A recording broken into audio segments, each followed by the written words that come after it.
Good evening, everyone. Treasure Troller here. So Adam McCarthy has kicked off Adam Schiff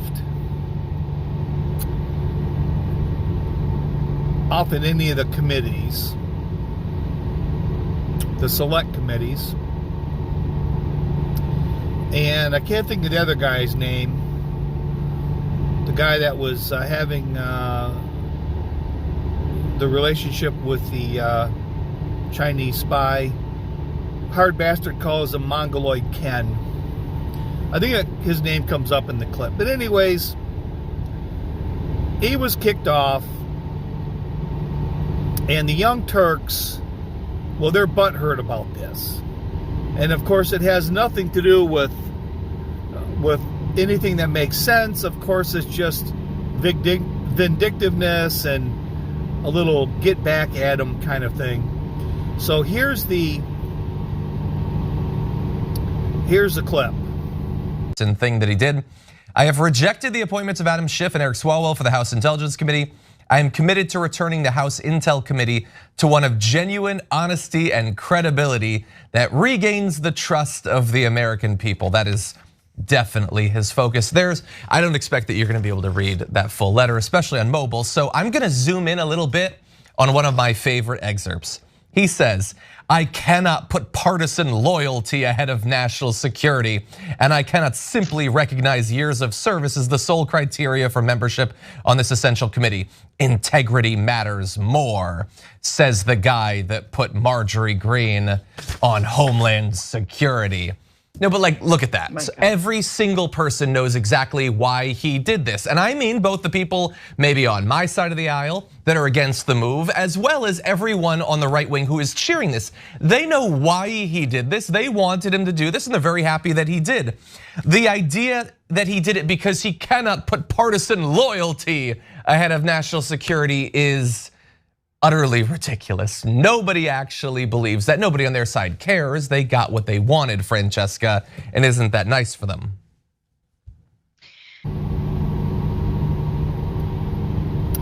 Now, Kevin McCarthy also has another problem with an individual that's on two committees, and that's George Santos. I mean, George Santos looks like he's lied about his education. Sounds like he was involved in a Ponzi scheme. There was some allegations of some maybe some cross-dressing, more than just cross-dressing. So his, I guess, sexuality has been called into question. And there was also some campaign funding issues. So here's a little bit on the campaign issues. Campaign disclosures suggest at least $625,000 in campaign loans Santos previously reported as self-funded might not be self-funded after all. Amendments filed Tuesday show a $500,000 loan from March 2022 and a $125,000 loan from October no longer include a box check that they were personal funds from the candidate. The amended filings do not disclose the original source of those loans, the due date, or interest rate, which experts say could violate campaign finance laws. No, I really don't have a dog in this fight. I really don't. It sounds like they're all not the greatest individuals, the upstanding citizens. So I kind of looked at least to one person that at least can clear a few things up on one of the individuals, and that's Trey Gowdy. So he was on Hannity. Eric, whatever his name is, that's the other guy.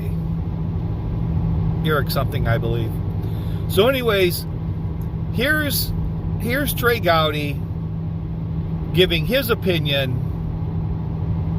on Adam Schiff. Happening.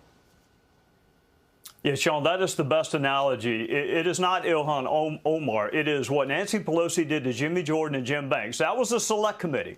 The Intelligence Committee, which I served on, is a select committee. You either get selected or you don't get selected. So, look, Swalwell was a bit player. He's honestly not worth talking about. He was a bit player on that committee. I want to talk about Schiff. For a decade, Adam Schiff has kept you from information that you should have had, like the dossier, the fact that it was used in a FISA filing, who paid for the dossier. He went to court, Sean, to keep you from finding out things that were true. And then on the other hand, remember the whistleblower that he met with but said he did not, the allegations of collusion. The reason the media is upset is because now the New York Times and the Washington Post and Politico are not on the Intelligence Committee. Because Adam Schiff was the most serial leaker that I served with. Jason may have another opinion, but he was a serial leaker, which means those news entities now are not getting the information that they never should have gotten in the first place. You know, I would argue. So like I said, we can, and even with Santos, we can talk about, of course, Trump and his allegations, aside from what Gotti was talking about. They talked about his drinking and his National Guard, his military record, Bill Clinton and his letter that he wrote to the Army recruiter at his college campus about basically hating the war and the military. The list goes on and on. But see, to me, the real thing about this Santos thing is who they should really be upset with when it concerns George Santos. And that the opponent that he ran against,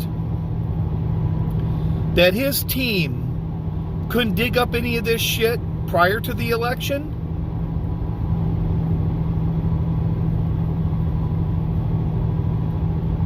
I mean, this dude had they had morons running his campaign.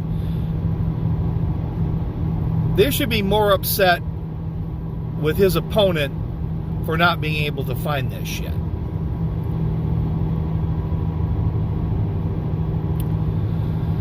So, that's it.